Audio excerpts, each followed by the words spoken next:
If you live in Lagos, please pay attention to this story. Somewhere in June of 2025, there was this headline of a young lady by the name of Faith who was brutally murdered in Moby Road, Ilaje Axis of Ajah, Lagos State.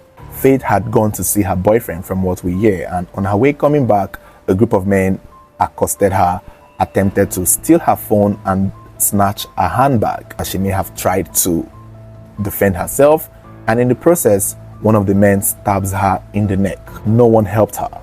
The next morning, her body was found laying dead on the streets. This was in June of 2025. The family, according to what we read, were trying to find justice. They were trying to find answers, but to no avail.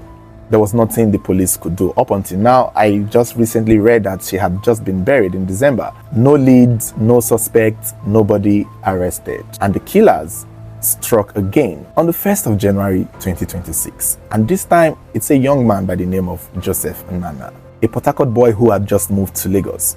And on this day, he was going to see a friend. I had already told the friend that he was at the junction in that same Moby Road, Ilaje Axis of Ajah. And just like Faith, a group of men accosted him, attempted to steal his phone. He successfully fought back because from what I'm hearing, his phone was not stolen. But the price he had to pay was for him to get stabbed in the neck by one of the men who attempted to steal the phone. He was able to run to a point where he reached out to a woman to call his relative, but before the relative could get there, Joe was already dead. Clearly, it's the same people who had killed Faith who did this to this young man. And there is every possibility that they have done it to multiple people between Faith's story way even before her, most likely, and that of Joseph's story. Maybe they have succeeded in robbing people who did not fight back, or maybe they have killed other people that we did not hear of. The bottom line is that area, that Moby Road, Ilaje Axis, clearly is a risky area to go to. So if you live in that area, or if you know anyone who lives there, or if you're ever asked to go there, especially at night, you got to be really careful, because I don't believe it's going to be the end for them. I don't believe they will stop.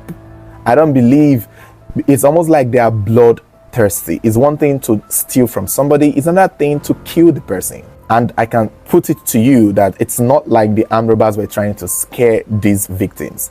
They stabbed to kill. They know where to stab. If they had done it before and they knew the girl died, they would do it, and they knew what they were doing when they did it to Joseph, because they knew that was going to kill him. So this is murder. Another aspect of the story that I also would want to address is the fact that the Nigerian police hopefully need to start doing better. The reason why a lot of passerby would see a victim struggling for their life, injured, stabbed, wounded, and not help is because when they do and something maybe goes wrong, they are detained, harassed, made to pay money to bail themselves, and because of that, many people avoid situations like this.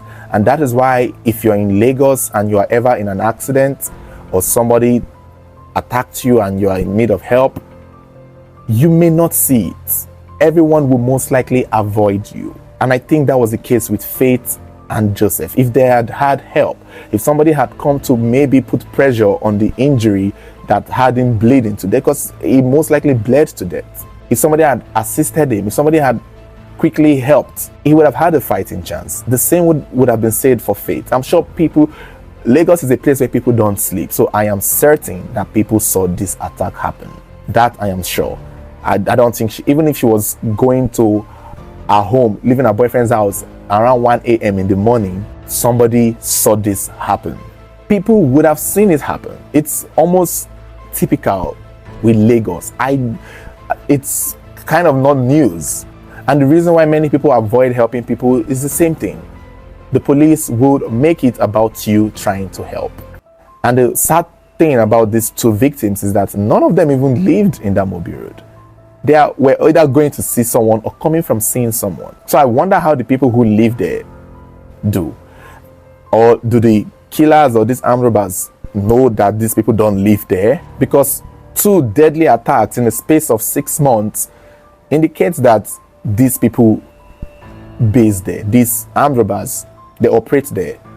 Some of them probably live there. And this senseless killing shows that they don't care.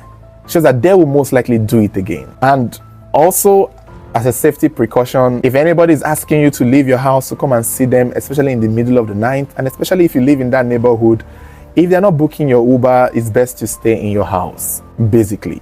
I don't know anyone who is worth jumping a bike or jumping a keke for, especially at that time of the night. It's just too risky and it's not worth it at all. This is incidents where you look at and then you think it could have been avoided if they had just taken an Uber.